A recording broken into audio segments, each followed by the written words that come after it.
Hello, and welcome to Gendering Geopolitics, my short series where I have quick 10-minute conversations with women around the world. My name is Emily Prey, and I'm the director of the Gender Policy Portfolio and of the Mass Atrocities and International Law Portfolio at the New Lines Institute in Washington, D.C. Today, I'm speaking with my good friend and colleague Caroline Rose, the director of the Crime Conflict Nexus and Military Withdrawals portfolios at New Lines. Thank you for joining me today, Caroline. Thanks so much, Emily. It's so great to be on. So today we're talking about the US-Israel war in Iran, and I wanted to know, how is this war reshaping US policy in the region? Definitely. Well, I think that it's very interesting. This escalation with Iran is the culmination of many years of both countries not being able to get on the same page. We saw the breakdown and the United States withdrawal from the Joint Comprehensive Plan of Action, the JCPOA, which really was a breakthrough deal that ensured that Iran would not procure a nuclear weapon. Trump withdrew from that program and withdrew from that agreement, thinking that the United States could eventually try and culminate and encourage a better deal. We've not been able to get one. And so what really ensued was years of tit for tat strikes between Iran-backed militias and U.S. personnel stationed in the region. A very escalatory build of punitive economic measures such as sanctions imposed on Iranian officials and different economic sectors and companies. And now, of course, we have seen this escalation between not only the United States and Iran, but now, of course, the United States partnered with Israel. And this definitely represents, I think, a crossroads in the Middle East. We've seen a series of different ceasefire agreements and peace deals that have been brokered in countries like Lebanon and Gaza. All of those took many months and a lot of negotiations to achieve. But certainly, I think this is going to be the most difficult diplomatic feat that the United States will face in the region in many generations. I think that this is going to be very difficult to wind down. And importantly, very difficult for the United States to reach consensus with Iran after this level of escalation. And of course, the killing of Iran's supreme leader, Ayatollah Khamenei. And so as a result, I think that the United States has very much opened up a new chapter in the region. This wasn't inevitable by any means. I think that the United States always had the option for further negotiations and exploration of alternative subject matter and portfolios to try and see if they could collaborate with Iran in the region. And I definitely think that the United States and its intended objective of regime change, that has failed, and therefore the United States is certainly running out of options in terms of how it can pressure the Iranian government. In the early days of the war, the US bombed a girls' school and killed over 170 civilians. What are the implications of this bombing?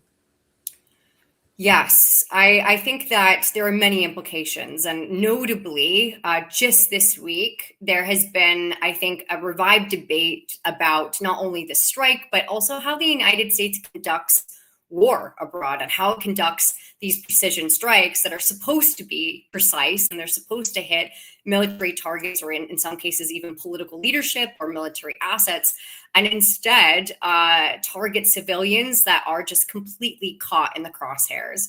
And I think this school is the perfect example of that. It was a school that was located on the same block as an IRGC facility, which was belonging to the Iranian Revolutionary Guard Corps. Reportedly, some of the students were children, daughters of officers that were attending school. And so as a result, I think that this has really sparked a debate about how the United States conducts its war operations abroad, and really how the United States can improve its intelligence collection, how it can also improve its targeting in order to avoid targeting targeting civilian sites.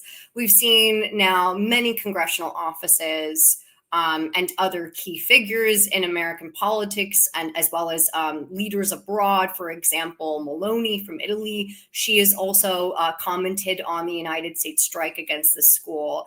And I think that's very important because while this operation has certainly demonstrated that the United States can conduct very precise strikes that can kill, for example, Khamenei and different key IRGC officers, at the same time, when there are still civilian sites that are hit, it's very important to keep accountability at the lead.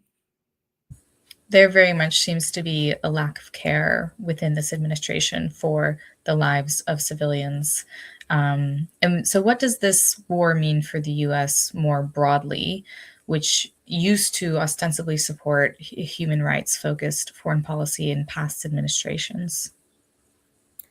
I think this war, it means a lot. I think what it has done, it's sparked a huge debate within the United States about what role do we want to play in the world. And I think that, this has been a role that has been questioned ever since the collapse of the Soviet Union.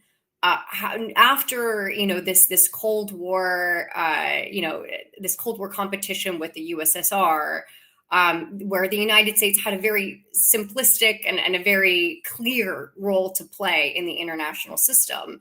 As we see this multipolar world emerge and the American influence and power that it wields in that system, it begins to wane.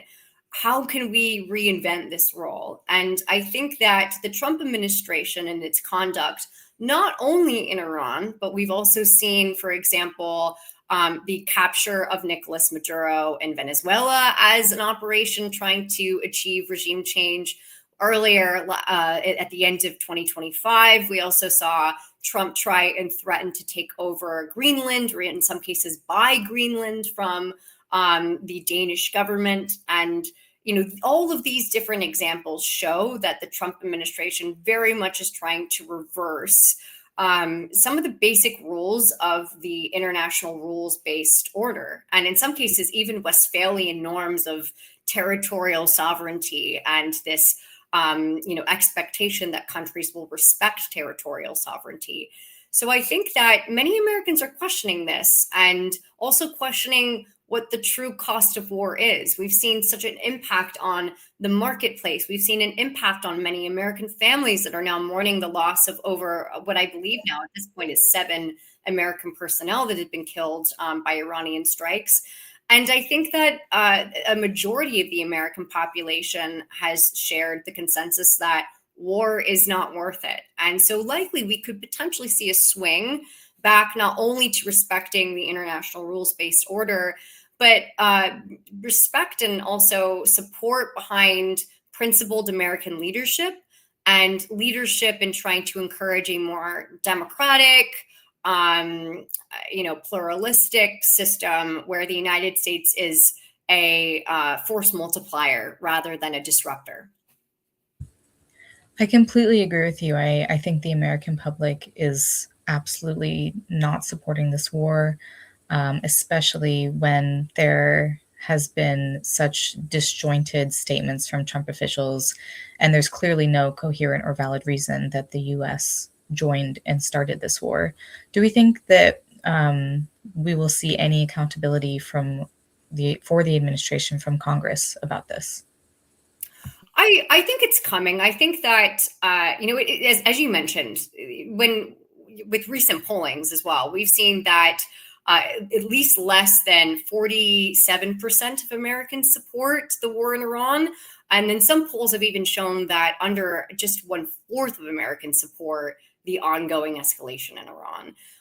So it's very clear that Trump does not necessarily have the American population behind him. And this is likely going to continue to fracture, especially as oil prices are affected, as the casualty count begins to climb, and also not being able to see the stated objective of regime change accomplished. Certainly, this operation has had many military successes. And while impressive, I do think that the American constituency might get impatient.